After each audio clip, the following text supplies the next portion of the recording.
Nem tudo tem que ser tão difícil. Patrick McGuinness, palestrante requisitado e autor de livros sobre trabalho e empreendedorismo, tem uma história de vida muito interessante. Patrick fez tudo o que deveria fazer para ser considerado uma pessoa de sucesso. Formou-se na Universidade de Georgetown, fez um MBA na Harvard Business School, entrou para uma empresa importante de finanças e seguros. Cumpria as longas jornadas de trabalho que achava que esperavam dele, cerca de 80 horas por semana, mesmo nas férias e nos feriados. Nunca saía do escritório antes do chefe. Às vezes, parecia que nem sequer saía do escritório. Viajava tanto a serviço que conquistou a melhor categoria do programa de fidelidade da companhia aérea Delta, um nível tão alto que nem nome tinha. Ao mesmo tempo, integrava o conselho diretor de 4 empresas em 3 continentes.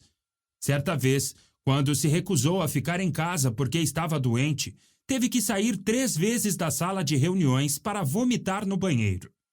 Quando voltou, um colega lhe disse que estava verde. Nem assim, Patrick parou. Tinham-lhe ensinado que o trabalho duro é o caminho para tudo o que se quer na vida. Fazia parte da mentalidade da Nova Inglaterra, região dos Estados Unidos onde nasceu. Sua ética profissional era a prova de seu caráter. E sempre buscando resultados melhores, ele levou isso além. Não achava simplesmente que trabalhar por horas intermináveis o levaria ao sucesso.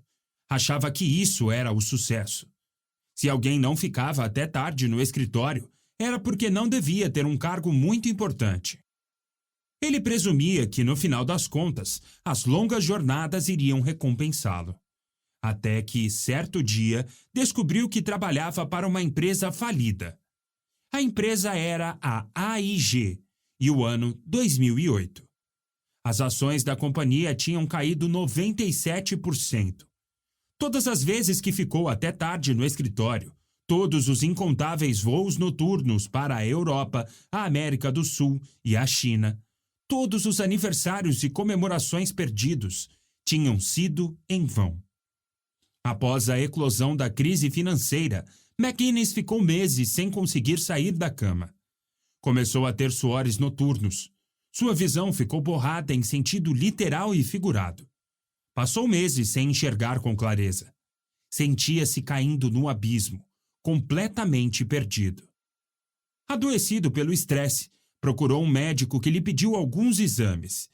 Ele se sentia como o trágico personagem lutador, um dos cavalos do livro A Revolução dos Bichos, de George Orwell. Descrito como o trabalhador mais dedicado da fazenda, sua resposta a todos os problemas, a todos os reveses, era: eu vou trabalhar mais. Até que desmoronou por excesso de trabalho e foi mandado para o matadouro. Assim, sentado no táxi enquanto voltava do consultório médico, Patrick fez o que chamou de barganha com Deus e prometeu que, se sobrevivesse, iria finalmente fazer algumas mudanças. Trabalhar duro e por mais tempo havia sido minha solução para todos os problemas, disse Patrick. Mas, de repente, ele percebeu que, na verdade, o saldo do excesso de trabalho era negativo. O que poderia fazer então? Havia 3 opções. Poderia continuar do mesmo jeito e, provavelmente, morrer de tanto trabalhar. Poderia diminuir suas expectativas e desistir de suas metas. Ou poderia encontrar um jeito mais fácil de atingir o sucesso que queria. Ele escolheu a terceira opção. Pediu demissão da AIG, mas continuou atuando como consultor.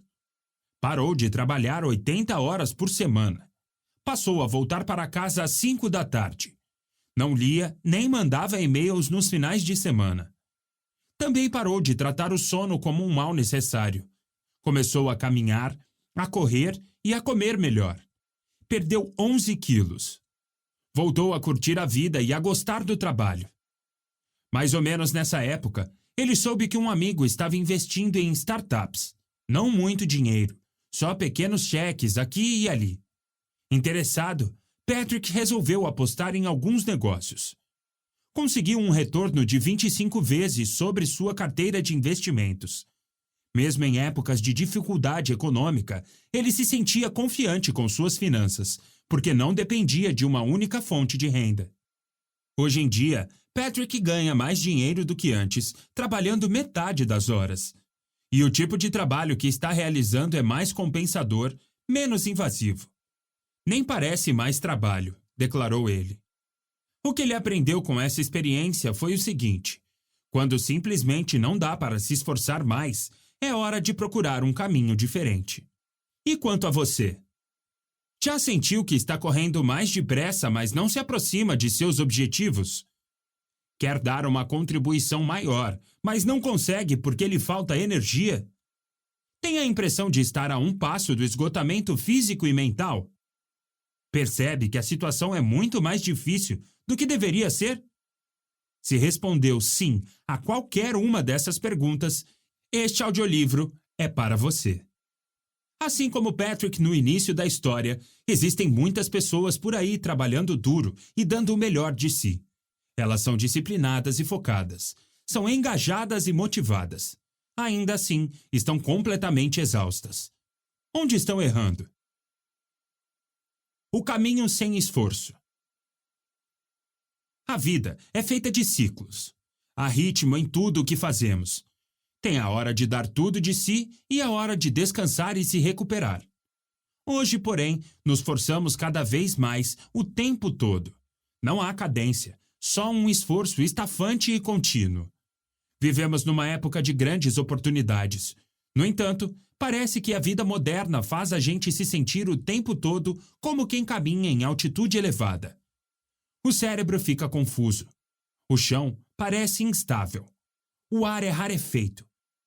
E pode ser surpreendentemente cansativo avançar 1 centímetro que seja.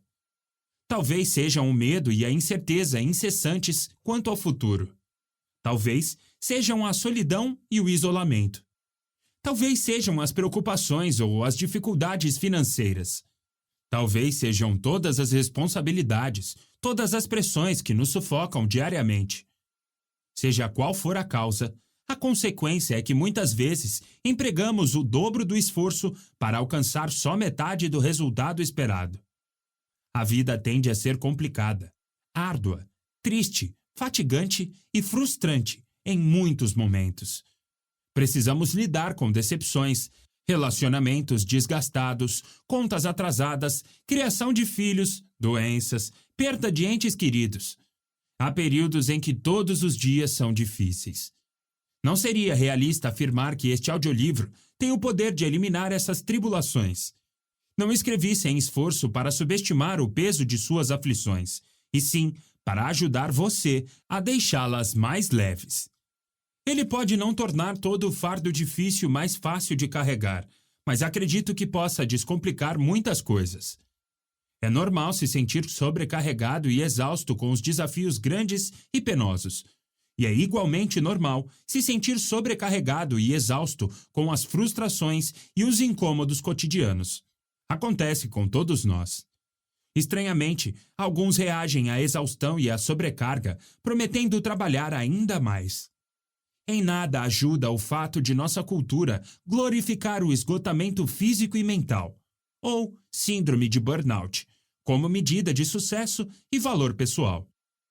A mensagem implícita é que, se não nos sentirmos perpetuamente exaustos, é porque não estamos fazendo o suficiente. Segundo essa mentalidade, grandes feitos estariam reservados aos que sangram, aos que chegam perto de um colapso. Um volume esmagador de trabalho deveria ser a meta. O burnout não é uma medalha de honra.